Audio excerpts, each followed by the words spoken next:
사랑해 주시고 따뜻한 하나님의 품으로 늘 품어주심으로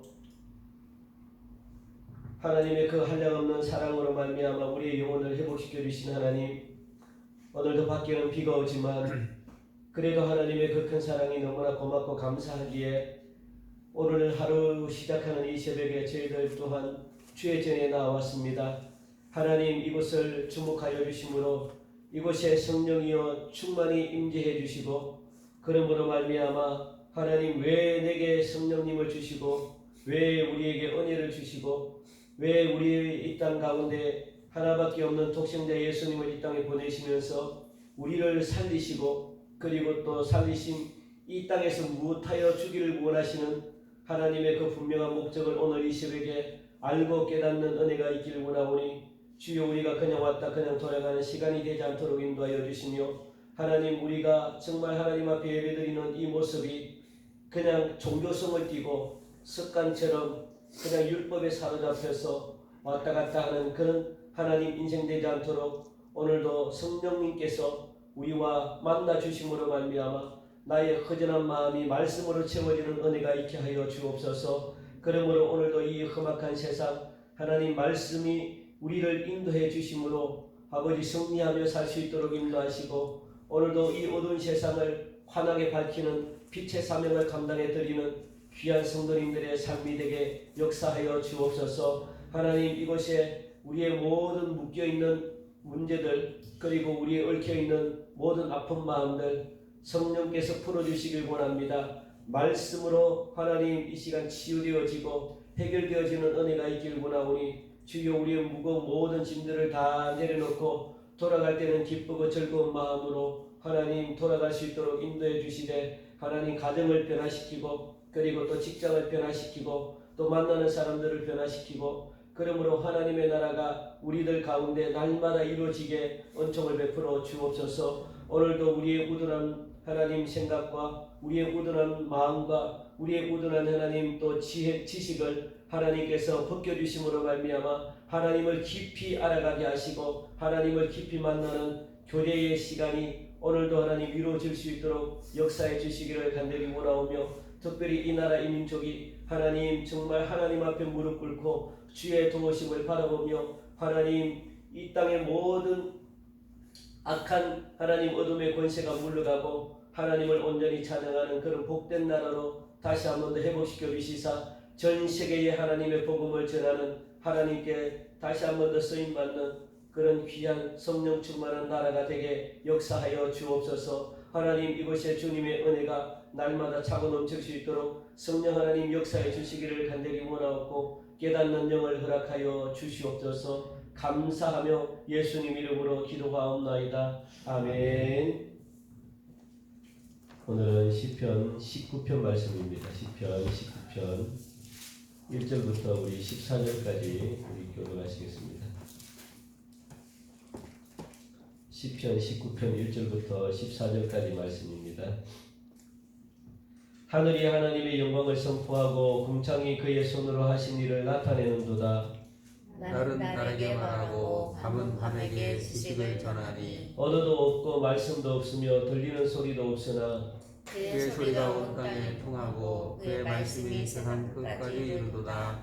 하나님이 해를 위하여 하늘의 장막을 베푸셨도다. 해는 그의 신방에서 나오는 신랑과 같고 그의 길을 달리기 기뻐하는 장사 같아서 하늘 이 끝에서 나와서 하늘 저 끝까지 운행하며 그의 열기에서 피할 자가 없도다. 여호와의 율법은 완전하여 영혼을 소성시키며 여호와의 정근은 확실하여 우둔한 자를 지혜롭게 하며 여호와의 교훈은 정직하여 마음을 기쁘게 하고 여호와의 계명은 순결하여 눈을 밝게 하시도다. 여호와를 경외하는 도는 정결하여 영원까지 이르고 여호와의 법도 진실하여 다 의로우니 금 곧 많은 순금보다 더 사모할 것이며 꿀과 송이꿀보다 더 달도다.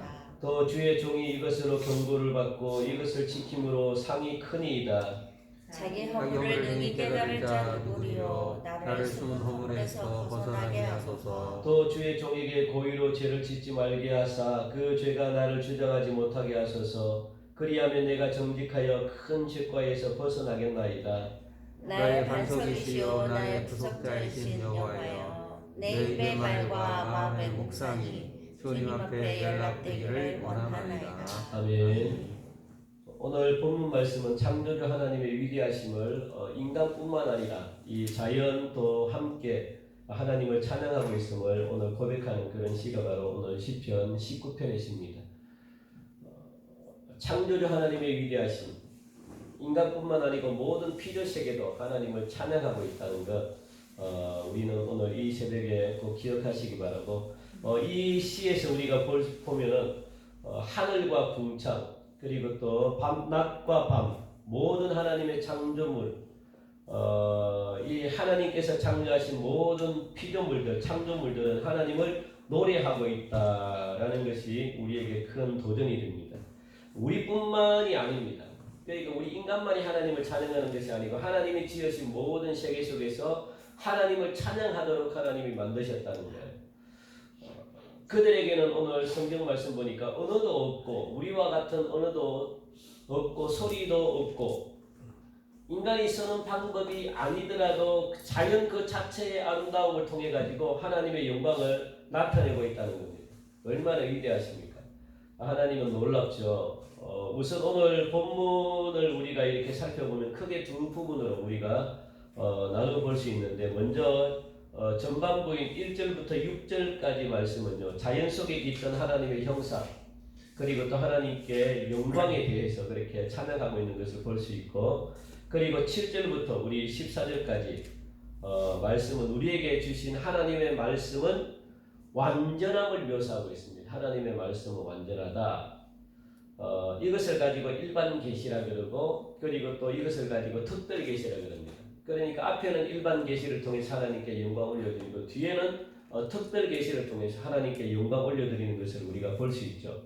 다윗은 하나님이 주신 7절 이하부터 이렇게 쭉 보니까 특별 계시인데, 하나님이 주시는 그 말씀이 어찌나 말씀을 사모하든지 다윗이 10절 보니까 꿀송이보다도 더 달달하고 그렇게 하나님의 말씀을 표현하고 있는 것을 볼 수 있죠. 그만큼 다윗은 늘 하나님과 말씀과 함께 했다는 거죠. 먼저 오늘 1절부터 6절 우리가 살펴보면은, 우리는 흔히 자연 속에 나타나 있는 하나님의 형상을 일반 계시라고 그렇게 말합니다. 아침이 되면 저녁이 되고, 그리고 겨울이 지나가면 봄이 되고, 죽은 것 같았던 그런 나무들이 봄이 되니까 또 잎사귀가 또 살아나고, 그리고 또 열매도 맺고, 이게 바로 일반 계시라는 거예요. 이걸 통해 가지고 하나님은 우리에게 무엇을 보길 원하느냐? 나의 위대함을 찬양해라, 그렇게 말합니다. 나의 위대함을 찬양해라. 창조주 하나님의 손길을 세상 속에서 느껴라. 나는 살아계신 하나님이다. 그걸 지금 이 일반 계시를 통해서 하나님은 보여주길 원하는 거예요. 누구에게? 모든 우리 인간들에게. 하나님은 그렇게 역사하시는 분이죠. 1절을 보니까 하늘이 하나님의 영광을 선포하고 궁창이 그의 손으로 하신 모든 일을 나타낸다. 이 모든 자연은요, 하나님께 집중되어 있습니다. 하나님을 찬양하도록 집중이 되어 있다는 거예요. 하나님은 그렇게 만드셨거든요. 그러니까 그것을 보면서 너희 인간들은 깨달으라, 그겁니다.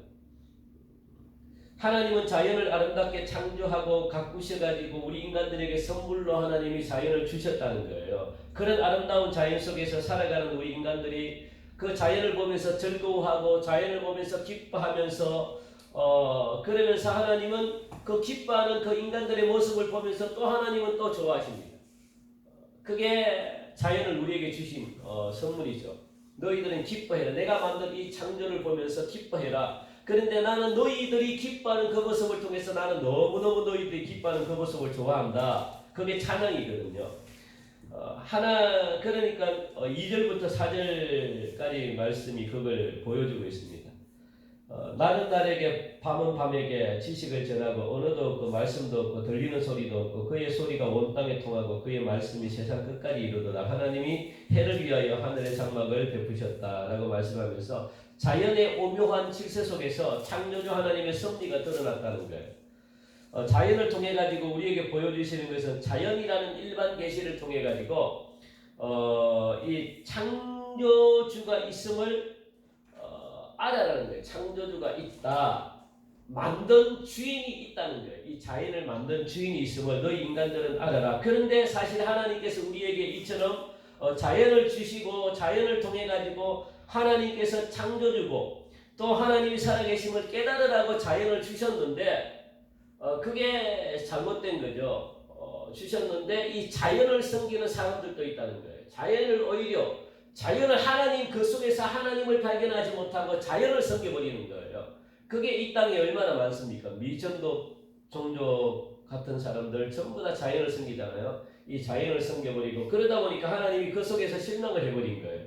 그러면서 하나님은 무엇을 우리에게 주셨느냐? 자연을 통해 가지고 하나님을 찬양하라고 이 자연을 주셨는데 오히려 자연을 섬겨버리는 그런 일들이 벌어지니까 하나님이 마음 아파가지고 하나님은 우리에게 성경을 주셨대요. 성경 하나님의 말씀을 우리에게 주셨다라고 그렇게 말합니다. 그게 바로 특별계시입니다. 하나님의 말씀 특별계시.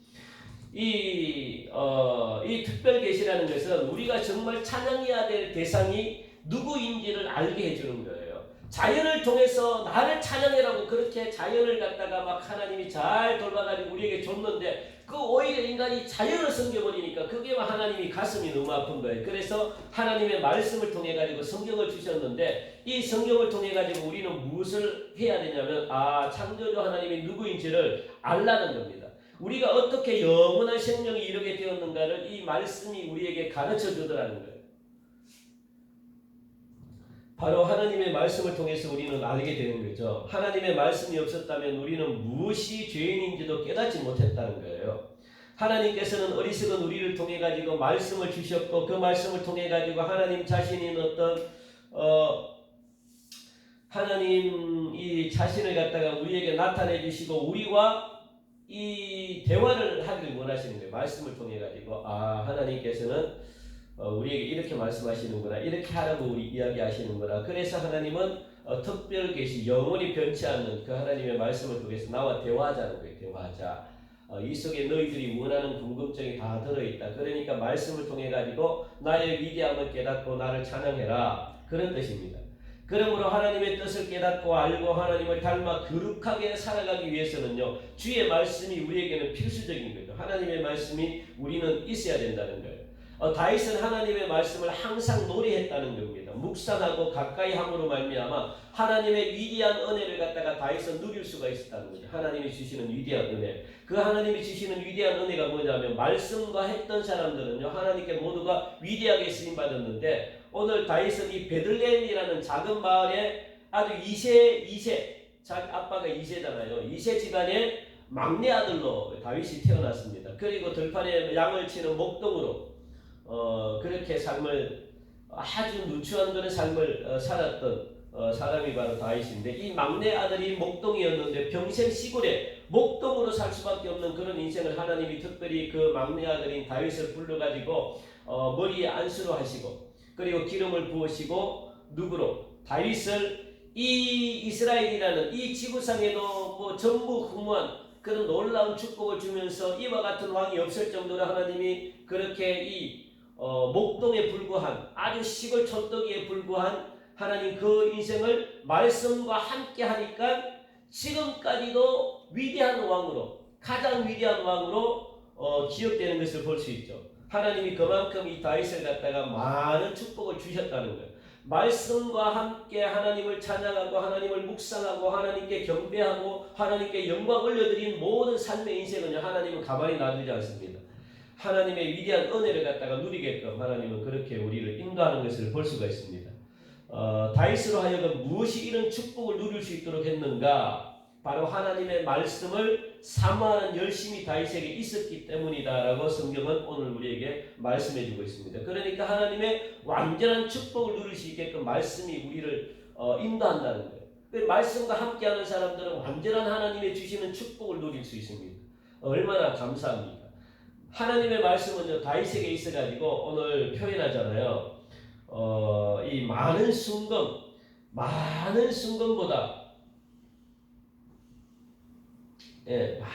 순금보다 중요하대요. 순금보다 하나님의 말씀이 중요하다. 10절 보니까 순금보다 더 사모한대요. 돈보다 물질보다 하나님의 말씀을 더 사모하고 그리고 꿀과 송이꿀보다 얼마나 답니까? 꿀과 송이꿀보다 하나님의 말씀이 더 달다. 그렇게 다윗은 고백하고 있습니다. 하나님의 말씀은 그렇게 역사하는 거죠. 하나님의 말씀은 읽으면 읽을수록 너무 달아요. 그래서 하나님의 말씀을 떠나지 않으려고 하는 거죠. 세상 무엇과도 바꿀 수가 없다는 겁니다. 다윗에게 있어서. 그래서 그 말씀을 주야로 다윗은 묵상했다라고 11절 고백하고 있습니다. 또 주의 종이 이것으로 경고를 받고 이것을 지킴으로 상이 크니이다. 그래서 여호와는 나의 목자이시기 때문에 내가 부족함이 없습니다. 나는 하나님의 말씀을 주야로 묵상합니다. 하나님의 말씀을 떠나서는 나는 아무것도 할 수 없습니다. 그렇게 다윗이 고백하는 것을 볼 수 있잖아요. 얼마나 위대합니까? 그러면서 하나님의 말씀은 목동인 이 다윗에게 이렇게 또 역사하셨다라고 하시면서 7절부터 9절까지 하나님의 역사가 나타나는 거예요. 7절부터 9절까지 하나님의 말씀은 목동인이 다윗에게 이렇게 역사하는 거죠. 이렇게 막 여호와의 율법은 완전하여 영혼을 소성시키고 하나님의 말씀은 여호와의 증거는 확실하여 우둔한 자를 지혜롭게 하고 말씀이 지혜를 주고 여호와의 교훈은 정직하여 마음을 기쁘게 하나님의 말씀은 우리의 마음을 기쁘게 하고 여호와의 계명은 순결하여 눈을 밝게 하며 영안이 열려진다는 거예요. 그리고 여호와를 경외하는 도는 정결하여 영원까지 이루고 여호와의 도는 법도 진실하여 다 의롭다라고 그렇게 말합니다. 완전하고 확실하고 정직하고 순결하고 정결하고 확실이라는 이 단어로 다윗은 노래하고 있는 것을 볼 수 있습니다. 완전하다는 것은 뭐냐면 말씀의 능력을 나타내는 거죠. 완전하다 말씀의 능력. 그러니까 하나님의 말씀은 듣고 순종한 자들에게 능력으로 나타나는 거예요. 능력으로 못하는 것을 갖다가 할 수 있게끔 막혀있는 담들이 막 부서질 수 있는 그런 능력으로 나타나고 또 확실하다는 것은 뭐냐면 하나님의 말씀은 우리를 지혜의 길로 인도해서 실수하지 않게 하나님이 도우신대요. 여러분들의 인생에서 실수하지 않게끔 하나님은 확실하게 말씀이 여러분들의 인생을 도우신다. 그렇게 말씀하고 있습니다. 그래서 본문은 우둔한 자를 지혜롭게 하신다. 그리고 또 하나님의 지혜에 비추어 볼 때 세상에 우둔한 사람들이 다 있지만 하나님의 말씀은 우리를 지혜롭게 인도한다. 그리고 겸손한 자에게 하나님은 능력을 주시고 하나님과 동행하는 자에게 하나님은 이 모든 능치 못할 그런 일이 없도록 하나님이 우리를 갖다가 확실하게 인도해 주시고 실수하지 않게끔 우리를 인도해 주신다라고 그렇게 말씀하는 것을 볼 수 있습니다. 이처럼 다윗을 위대하게 만든 힘은요 하나님의 말씀에 있었다는 거예요. 다윗은 하나님의 말씀을 통해 가지고 하나님의 위대하심을 깨달았고 하나님의 말씀을 통해 가지고 완전한 길을 그렇게 다윗은 발견했습니다. 또 하나님의 말씀을 통해서 12절 말씀 보니까요 허물 그러니까 죄악을 알게 되었고 회개할 수 있게 되었다라고 자기 허물을 능히 깨달은 자 누구며 나를 숨은 허물에서 벗어나게 하소서. 그러니까 하나님의 말씀이 있어야만 여러분들은 회개하고 회개를 통해 가지고 여러분들은 구원받을 수 있다는 거예요. 다윗이 구원받을 수 있었던 이유는 뭐냐면 말씀을 읽음으로 말미암아 하나님이 누구인지 하나님이 죄를 싫어하는구나. 내가 누구인지 이게 죄구나. 이걸 갖다가 다윗은 깊이 깨달아서 무엇을 했대요? 회개를 할 수 있었대요. 나의 허물을 발견할 수 있었대요. 죄악을 갖다가 알게 되었대요. 회개할 수 있게 되었다. 그래서 하나님의 말씀을 통해 가지고 내가 반석이시여 구속자이신 하나님을 의지할 수 있게 되었다라고 이야기합니다. 이제 더 이상 죄로 인하여 내 마음이 힘들어하지 않아도 된다라고 그렇게 다윗은 고백하고 있는 것이죠. 그게 얼마나 감사합니까? 그러니까 말씀을 읽어야 되는 거죠. 이런 마음이 12절과 13절 말씀에 고스란히 담겨져 있습니다. 13절 또 주의 종에게 고의로 죄를 짓지 말게 하사 그 죄가 나를 주장하지 못하게 하소서. 그리하면 내가 정직하여 큰 죄가에서 벗어나겠나이다. 이 다윗은 권력의 중심에 위치한 사람이잖아요. 그러니까 한순간의 판단과 실수로 말미암아 많은 사람들을 다치게도 하고 많은 사람들을 죽이게도 합니다. 그런 어떤 자리에 있다는 거예요. 그러니까 다윗은 이에 대해서 하나님의 말씀을 통해 가지고 겸손하게 해달라고 하나님의 자비를 그렇게 구하는 것을 볼 수 있습니다. 그러니까 부끄러운 일이 나에게서 일어나지 않게 해달라고 그렇게 다윗은 하나님께 호소합니다. 그래서 우리는 우리의 죄는 물론 또 내가 모르고 실수한 부분까지도 하나님이 도우실 것을 여러분들이 구해야 된다는 거예요. 오늘 이 시대에 하나님은 이 마음을 굉장히 기뻐하십니다. 마음이 온유하고 겸손한 사람, 행여나로 인해 가지고 하나님의 영광이 가릴까 두려워하면서 하나님의 도우심을 바라보는 사람, 하나님은 그 사람을 굉장히 귀하게 여긴다는 것 오늘 다윗을 통해서 알 수 있죠. 하나님을 너무나 사랑하기 때문에 오늘 이런 마음을 갖게 된다는 겁니다. 하나님을 향한 뜨거운 노래가 이 다윗은요, 이 다윗의 감정을 막 북받치게 했습니다. 우리 14절 읽고 우리 마칩시다.